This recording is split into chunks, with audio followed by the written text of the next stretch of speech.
Mais tout de suite, nous avons le plaisir d'accueillir Pascal Nuty, cofondateur et responsable innovation de Solable SAS, co-inventeur de Lavi, une technologie de purification d'eau qui élimine le chlore, préserve les oligo-éléments et neutralise les traces de pesticides et de médicaments présents dans l'eau du robinet. Bonjour Pascal. Bonjour Christophe. Merci pour ce résumé efficace et étendu. Mais oui, c'est exactement ça. On a bien mis au point une solution qui permet d'éliminer tous ces polluants-là. Et aujourd'hui, on va aussi parler de la suite de tout ça, puisqu'il y a des polluants plus modernes qui sont émergents et néanmoins pas moins dangereux. Alors justement, vous vous décrivez comme étant à la constante recherche de nouvelles cibles d'amélioration en explorant des chemins transversaux à l'aide de méthodes assez inédites.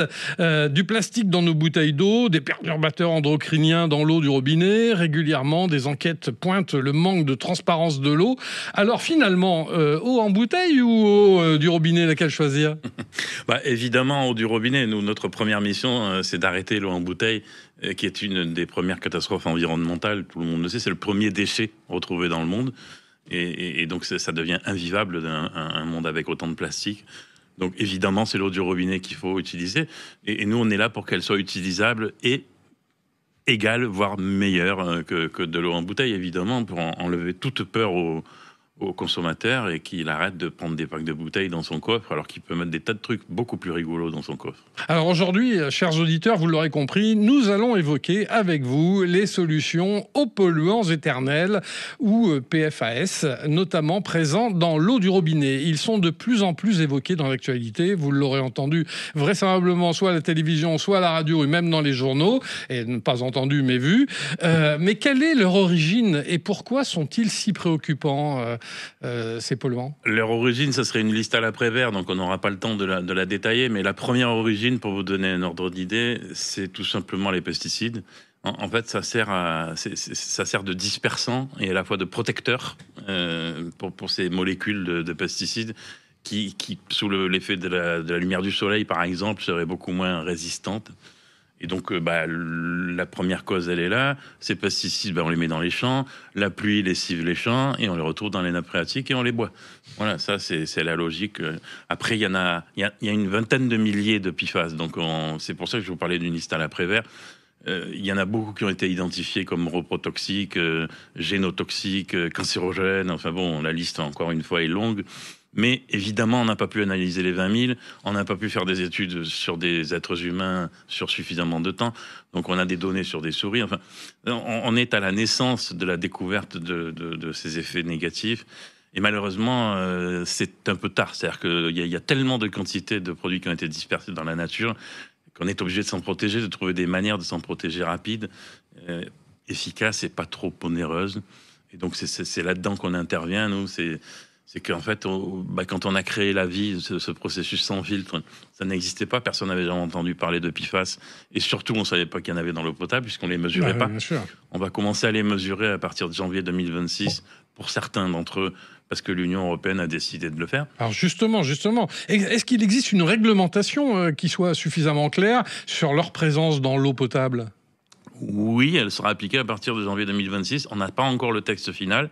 C'est-à-dire qu'on a une version préliminaire du texte qui a été publiée par l'Europe et qui parle d'une vingtaine de PFAS qui seront mesurés.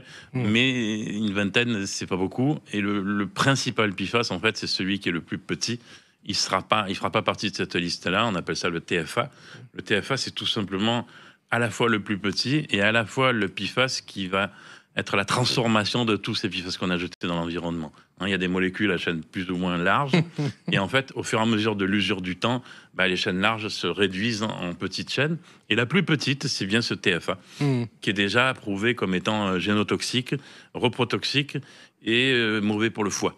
Donc, on est en train de découvrir ces effets négatifs. Et plus généralement, qu'est-ce qu'elle prévoit, la directive européenne ? Elle prévoit de les mesurer. Pour l'instant, c'est à peu près tout. Ah oui, ça suffit. Alors, il y a un niveau maximal de 100 microgrammes qui est planifié. Mais par exemple, pour le TFA que je viens de citer, je crois qu'on est à 2000. Donc, c'est pas une protection au sens propre du terme. Et est-ce qu'on peut dire qu'il existe des risques sanitaires à long terme qui seraient associés au PFAS, justement ? Oui. Pas mal de risques sanitaires actuels. Et qu'est-ce qu'on attend alors pour On a un problème avec les lobbies industriels. C'est un peu comme le glyphosate, vous savez, c'est pratique pour l'agriculteur parce que on passe ça et puis il n'y a plus d'adventices.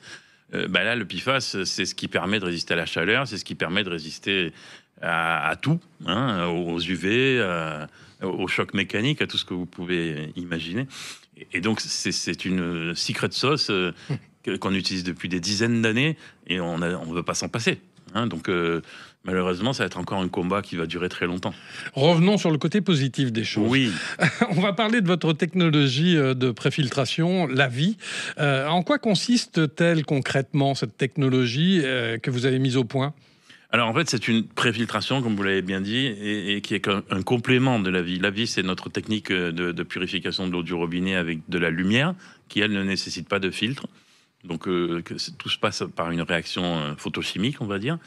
Alors que Eau propre, qui est la nouvelle gamme qu'on a lancée pour s'opposer à ces nouveaux polluants, dont les PFAS et certains métaux lourds, elle est malheureusement liée à un filtre. Donc c'est pour ça qu'on appelle ça un préfiltre, qu'on va installer sous l'évier du consommateur. Et où là-dedans, on va pas mélanger d'ailleurs, ils sont séparés. Il y a 2 éléments, il y a du charbon actif de noix de coco, et il y a une résine qui est spécifiée sur les PFAS, qui est spécifique aux PFAS, et qui va échanger en fait des PFAS avec des ions sodium. Donc on appelle ça une résine échangeuse d'ions. Ça permet en fait à bas coût d'avoir une efficacité énorme de réduction, avec des taux d'abattement de l'ordre de 90%. Et ça demande 2 changements de filtre par an.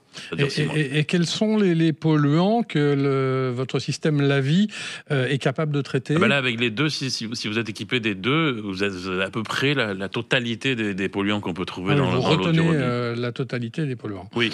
Mais c'est incroyable. Quelles sont les preuves d'efficacité de la solution contre les PFAS ? On travaille depuis des années avec des laboratoires spécialisés sur la chimie de l'environnement, qui sont partenaires CNRS ou qui sont CNRS d'ailleurs.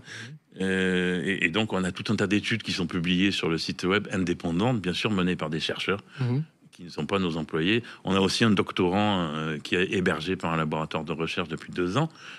Et on a donc une bonne vingtaine d'études déjà. Sur les PFAS, on en a déjà publié une et on en a une deuxième qui va être publiée d'ici peu sur les TFA, là d'ailleurs, dans les semaines qui suivent. On va en publier une sur les TFA avec un taux d'abattement de plus de 60% sur 1000 fois la quantité de TFA qu'on peut trouver dans les eaux potables. Et votre solution est-elle accessible à tous les foyers ? Oui, c'est 45 € tous les 6 mois. Donc c'est pas plus cher qu'une carafe filtrante finalement si vous faites les comptes. Donc c'est moins cher que de l'eau en bouteille. Enfin bon, oui, c'est rentable. Donc un gain économique mais aussi écologique. Oui, bien sûr, puisqu'il n'y a aucun déchet au sens propre du terme, puisque la première partie de la filtration, c'est un filtre qui va être consigné, et donc que nous allons, nous, recycler. C'est pour ça que les éléments sont séparés à l'intérieur, et on va en sous-traiter le recyclage aux gens qui sont concernés, bien sûr, mais en tout cas, c'est une garantie que les polluants ne repartent pas dans l'environnement de manière concentrée, comme tous les vendeurs de filtres font aujourd'hui. Il faut le savoir, hein. Un filtre, c'est une manière de concentrer, et quand on le rejette dans une poubelle, il peut finir bêtement sous une bâche où il va passer de l'eau et on va reprendre ces polluants. Donc on ne s'arrête jamais. Oui, bien sûr. Quelles sont les prochaines étapes de développement pour Lavie en quelques mots, parce qu'on est sur la fin ? Bien sûr, il n'y a pas de problème. Les prochaines étapes de développement, c'est qu'on essaie tout simplement d'aller voir nos voisins, l'Italie, l'Espagne, la Belgique, la Suisse, avant d'aller faire un grand saut vers les États-Unis, parce que pour le moment, on est trop petit.